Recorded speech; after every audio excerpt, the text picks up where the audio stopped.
Hey everyone, welcome to module 3 of day 1। तो इस module में अपन देखेंगे variables and data type. Variables काफ़ी फंडामेंटल पार्ट होते हैं किसी भी प्रोग्रामिंग लैंग्वेज का। तो देखते हैं पाइथन में कैसे डिफाइन होते हैं वेरिएबल्स।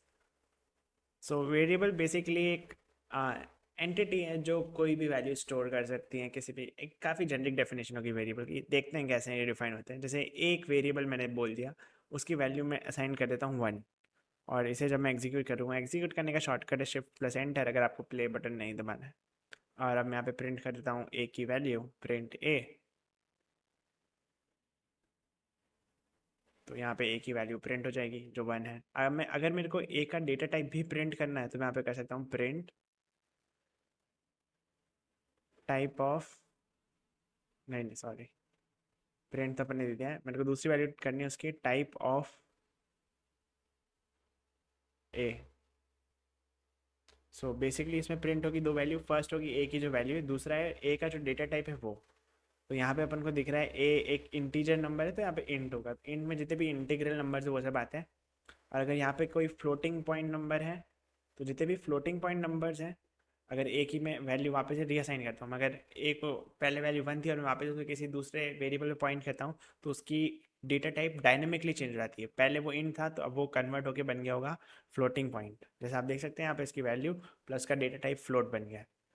तो पाइथन में आपको वेरिएबल को पहले प्री डिफाइन नहीं करना पड़ता, ना ही आपको आपको उसकी डेटा टाइप डिक्लेयर करनी पड़ती है। आप एक वेरिएबल डिफाइन कर सकते हैं, उसे कहीं भी यूज़ कर सकते हैं बिना पहले डिफाइन करे, ना ही उसकी डेटा टाइप बताए। वो डायनेमिकली अपनी वैल्यू और डेटा टाइप चेंज कर लेता है। ये तो हो गया फ्लोट। इसी की जगह आप कोई बुलियन वैल्यू भी डाल सकते हैं। बुलियन वैल्यूज होती है ट्रू या फॉल्स, ट्रू या फिर फॉल्स। तो अपन ले रहे हैं एक वैल्यू से ट्रू, ए की वैल्यू ट्रू है, तो अब यहाँ पे आप इसे एग्जीक्यूट कर सकते हैं। तो यहाँ पे आ गया ट्रू और उसका डेटा टाइप फॉल्स। और सिमिलरली आप किसी वेरिएबल में स्ट्रिंग भी डिफाइन कर सकते हैं। स्ट्रिंग को डिफाइन करने का सिंपल सा तरीका है, आपको दो डबल कोड्स यूज़ करने हैं। सिंगल कोड्स या डबल कोड्स दोनों ही हो सकते हैं। जैसे अपना नाम लिख देता हूँ गर्वित, और इसे जब मैं एग्जीक्यूट करता हूँ तो यहाँ पे मेरा नाम आ गया और डेटा टाइप आ गया स्ट्रिंग। तो बेसिकली ये तरीका था आप कैसे किसी भी वेरिएबल को डिफाइन कर सकते हैं पाइथन में और उसका डेटा टाइप देख सकते हैं।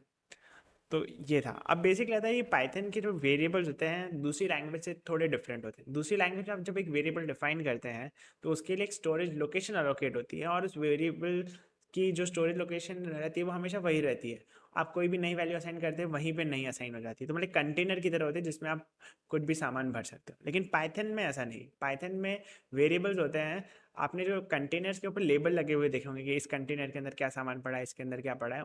तो ये वेरिएबल्स जो हैं उन लेबल्स की तरह ट्रीट करते हैं पाइथन में। सो बेसिकली आपके पास हो सकते हैं दो अलग अलग लेबल्स पर एक ही कंटेनर।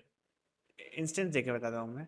जैसे अपन एक वेरिएबल डिफाइन करते हैं एक्स, एक्स की वैल्यू है 10, और वाई एक वेरिएबल जिसकी वैल्यू भी है 10। कुल अपन यहाँ पे दो वेरिएबल डिफाइन कर दिए। तो टेक्निकली अपनी थिंकिंग कंटेनर थिंकिंग के हिसाब से एक्स एक अलग कंटेनर होगा इसमें 10 वैल्यू पड़ी है, वाई एक अलग कंटेनर होगा इसमें 10 वैल्यू पड़ी है। लेकिन ऐसा नहीं है। अगर आप इन दोनों का एड्रेस चेक करें, एक्स और वाई का, ID of x, ID of x basically उसका एड्रेस प्रिंट कर देगा, और आईडी ऑफ वाई भी देख लेते हैं, आईडी ऑफ वाई। तो आप देखेंगे एग्जैक्टली सेम आईडीज़ है, इसका मतलब दोनों का मेमोरी एड्रेस सेम है। तो बेसिकली वेरिएबल कैसे ट्रीट कर रहे हैं, जैसे कि एक स्टोरेज यूनिट है। तो ए वेरिएबल एक लेबल की तरह इस पे पॉइंट कर रहा है, और बी जो अपना वेरिएबल एक्स और वाई, सॉरी एक्स वेरिएबल इस पे पॉइंट कर रहा है, और जो अपना बी वेरिएबल था, एक्स वाई वेरिएबल था, वो भी इसी पे पॉइंट कर रहा है। तो इस तरीके से पाइथन के variable as a named label use होते हैं instead of storage containers. Hopefully concept clear होगा आपके लिए। काफ़ी इन डेप्थ कंसेप्ट था वैसे। आगे बढ़ते हैं। तो ये हो गया अपना अपन को वेरिएबल कैसे डिफाइन करने। और एक काफ़ी क्रूशियल चीज़ है वेरिएबल्स में, आप किसी भी वेरिएबल को जब डिफाइन कर रहे हैं, यूज़ कर रहे हैं, वेरिएबल नेमिंग की एक टेक्निक होती है। कुछ रूल होते हैं जिन्हें आपको फॉलो करना पड़ता है, वरना आपकी वेरिएबल नेमिंग गलत हो सकती है। जैसे आप किसी भी वेरिएबल का नाम नाम कंस्ट्रक्ट कर सकते हैं कैरेक्टर से, नंबर्स से एंड अंडरस्कोर से। इन तीनों का ही कॉम्बिनेशन होना चाहिए, कैरेक्टर, नंबर या अंडरस्कोर। और सबसे इंपॉर्टेंट बात, जो फर्स्ट कैरेक्टर है किसी भी वेरिएबल का वो या तो अंडरस्कोर होना चाहिए कैरेक्टर, वो कोई नंबर नहीं हो सकता। जैसे अगर मैं एक वेरिएबल डिफाइन करता हूँ 1 6 या 6 करके, तो ये कोई वेरिएबल का वैलिड वेरिएबल का नाम नहीं है। मेरे को अगर डिफाइन करना था तो उसे अंडरस्कोर से चालू करना पड़ेगा, जैसे एक वैलिड नेम है, या फिर मैं उसे किसी कैरेक्टर से स्टार्ट कर सकता हूँ फिर नंबर डाल सकता हूँ। तो ये एक तरीका था। और जो वेरिएबल का नाम है वो किसी भी पहले से रिजर्व्ड वर्ड नहीं होना चाहिए, जैसे कोई कीवर्ड नहीं होना चाहिए, जैसे प्रिंट कमांड एक कीवर्ड है, इंट एक कीवर्ड है, तो ये सारे कीवर्ड्स यूज नहीं होने चाहिए आपने वेरिएबल नेमिंग। और दूसरी बात कि पाइथन केस सेंसिटिव है, तो अगर आप दो वेरिएबल डिफाइन करते हैं, ऐप इक्वल टू 10 और कैपिटल ए फिर पी इक्वल टू 20, तो ये दोनों वेरिएबल डिफरेंटली ट्रीट होंगे, क्योंकि ये पाइथन केस सेंसिटिव है और वेरिएबल नेमिंग अलग है। तो ये कुछ बातें थी जो वेरिएबल नेमिंग के वक्त ध्यान रखनी पड़ती है।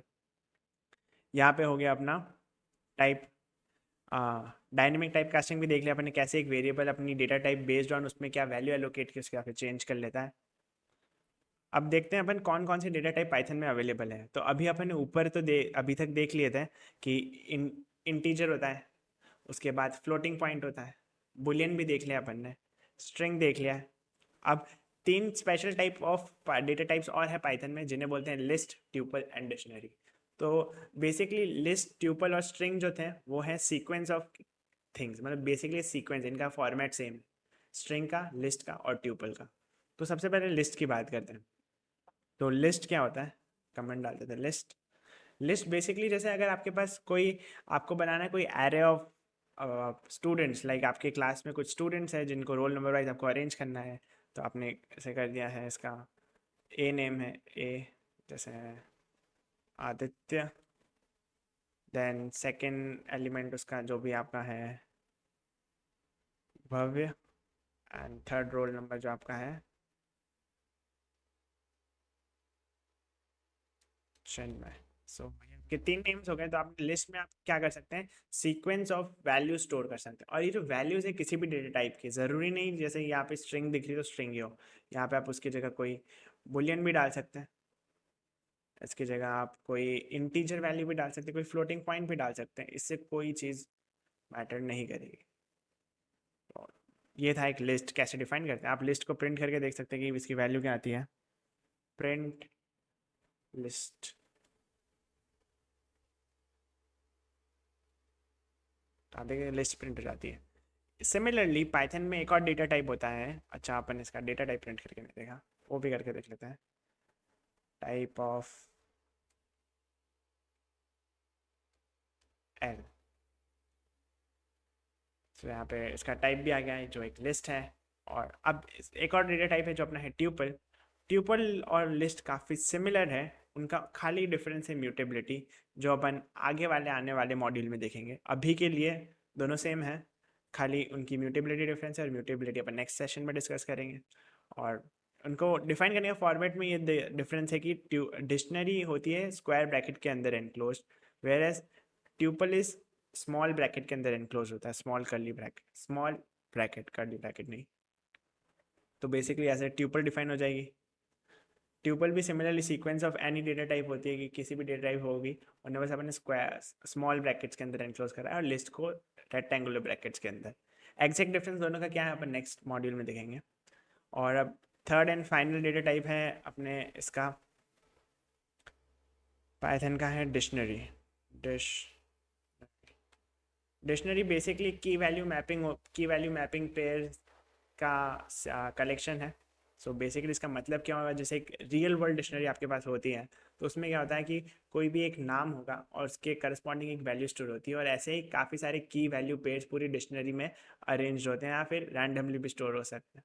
तो बेसिकली डिक्शनरी इस तरीके का। इसको डिफाइन कैसे करते हैं, आपने डी एक वेरिएबल लिया, कर्ली ब्रैकेट बनाना पड़ेगा, इसके अंदर आपका सारा जितना भी डेटा है वो स्टोर होगा। तो सबसे पहला एलिमेंट अपन डालते हैं ए, ए की हो गई, और कॉलम बताता है कि इस की वैल्यू क्या होगी, ए कॉलन 10, इसका मतलब है ए की है 10 उसकी वैल्यू है।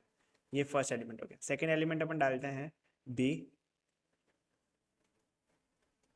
फिर यहाँ पर डालेंगे अपन 20, सिमिलरली सी,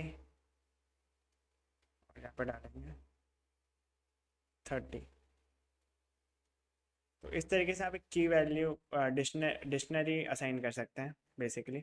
और डिक्शनरी का कोई भी एलिमेंट एक्सेस करने का सिंपल सा तरीका, जैसे अगर आपको देखना है डिक्शनरी में आपको ए की वैल्यू क्या है, तो आपको स्क्वायर ब्रैकेट ए डाल दिया आपने, तो ए की जो वैल्यू से 10 थी तो 10 यहाँ पे प्रिंट रहेगी। एक बार डिक्शनरी को भी प्रिंट करके देख लेते हैं, उसका डेटा टाइप भी देख लेते हैं।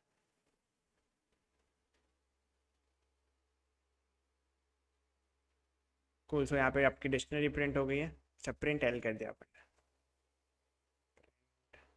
डी, सो आपकी डिक्शनरी भी प्रिंट होगी यहाँ पे और उसके डेटा टाइप के साथ प्रिंट होगी। सो बेसिकली ये थे सारे डेटा टाइप्स पाइथन के।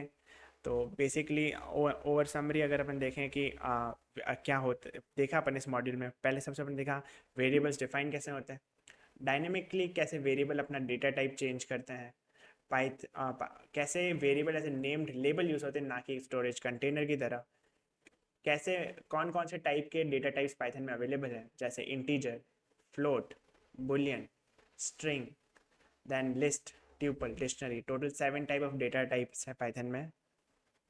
सो ये था इस मॉड्यूल का समरी। नेक्स्ट मॉड्यूल में देखते हैं इंडेक्सिंग, स्लाइसिंग और म्यूटेबिलिटी, जिससे आपको लिस्ट, ट्यूपल, डिक्शनरी और स्ट्रिंग के बारे में और इनसाइट्स मिलेंगे। So thank you.